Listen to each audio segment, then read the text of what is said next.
One other question, and then I'll be quiet. Who is this group that's going to be, an outside group making a decision for you, and they're going to give you back something? You said medical transit something? It's called Medical Transportation Management is the name of the company. Who is this? Is this a government agency or? No, they're a private company in the Midwest, and they've contracted with us to do the functional assessment piece, so that we will have people who are trained in evaluating people's functional abilities. Do they have the ability to walk a distance, to stand for a period of time, to manipulate stairs or a curb cut? Their industry best practices recommends that you use people in the areas of physical therapy, occupational therapy, to make this portion of the evaluation. This is just one piece of the evaluation. So then they will make that piece for us. They may even take people out on a actual transit trip to make that evaluation. This is the way most other agencies that are using this process are using these same types of practices. And so then they'll just give us back their evaluation of the functional abilities. We'll combine that with our other information and TriMet will make the determination from there. Now here's a guy that's really going to get into this. You know, Lynn, if I could make but a comment. I got to follow this though. We're going to a firm in the Midwest to do this for us. Why don't we do this?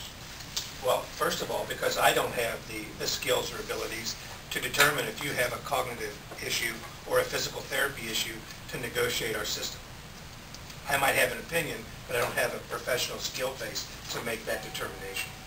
So we're going to have an intermediary here that says, a doctor comes over here and gives them a evaluate. They're under doctor's care, these people, I would imagine. Now somebody's going to challenge the doctor. I see this as getting to be complicated rather than... I can speak to that. Yeah, sure. Yeah. The doctor is confirming the diagnosis, but what we're really interested in is identifying what is the person's most limiting condition in using the system, and that is a functional ability. You know, people with disabilities, even within one disability, there can be different levels of functioning. Yeah, sure. And so, with all due respect to the medical profession, many times they only see a person once a year. And they may not be totally up to speed on what their current abilities are. So using this type of process allows the individual to demonstrate what they are able to do. And this is, there are several organizations that provide guidance to transit systems on conducting functional assessments. And we've done a lot of work and a lot of research and talked to a lot of other agencies on what's working for them. And we are definitely following best practices as to how to implement this process. And I'll finish, because I still hear why are we doing this if there is an abuse of the system and we're providing lift out there? Now I agree with you.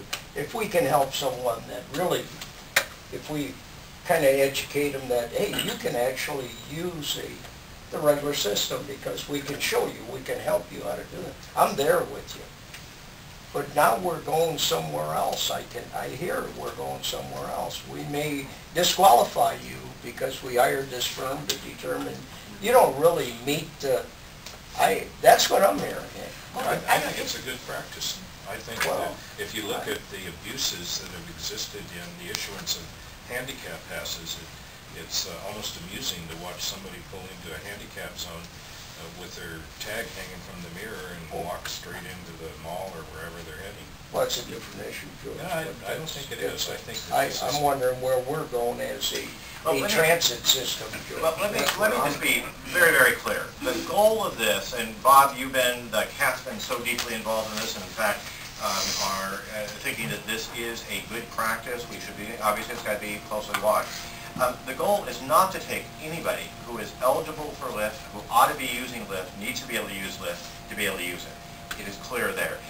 What's an issue is that I think at one level, the perception is that people think if they can get an individual ride or a taxi ride when we have to use a taxi to be able to back up, that, boy, isn't that a wonderful way to get around? Well, In truth, it isn't, because they have this long window at the beginning. They've got to be sitting nearby waiting to be picked up.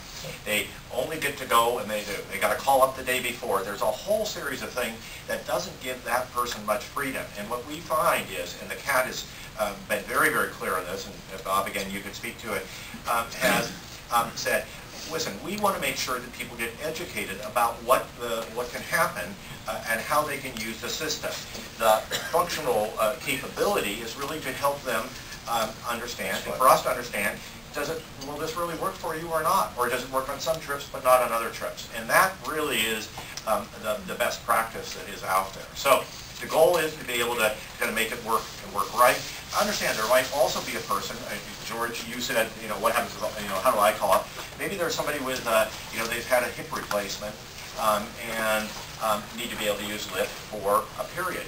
That's appropriate. But once they've, in fact, healed from that hip replacement surgery, then they shouldn't be unconditionally approved for lift. They should, in fact, be conditionally during the time that they are unable to be mobile. So there are lots of nuances to this, and this is a program that I think, working very closely with the Committee on Accessible Transportation, is something that kind of makes, I think, sense to everybody. Let me just say, I totally disagree with Lynn in the difference between a doctor's evaluation and a physical or occupational therapist evaluation. Having had a microcosm of having a disabled daughter from breaking several bones in her back in college, and the doctor said, you can't carry more than 5 pounds, you have to have a brace on for 3 months, you can't go upstairs. That was 3 months ago, but the physical therapist who's been working with her says, now you can go upstairs. Now you can carry 15 pounds. Now you can do things progressively better and different than what you said 3 months ago. So they're two completely different professions. One other advantage of this assessment in-house is that they will know our system in and out. They know where our buses operate, they know what our equipment looks like, and what it takes to get on and off. The doctor that they go to probably does not have a full appreciation for what it takes to ride TriMet or the options that are available to them. They're looking at them strictly from an office visit standpoint. Can I just add one comment regarding the recertification process too? We know that our system in general has become much more accessible during the time frame that some people have been on the LIFT program, and this will be our first attempt at recertifying our existing riders, so we feel that we can help educate some of them as well, that they might at least be able to use Big Star for some trips. So that's another goal of doing this at this time.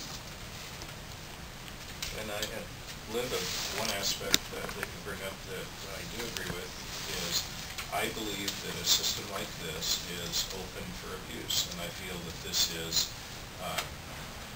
one hurdle, and a positive one in that regard, that will help assure us that we keep the abuse to a minimum.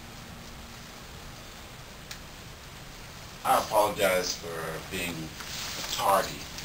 I won't say late, but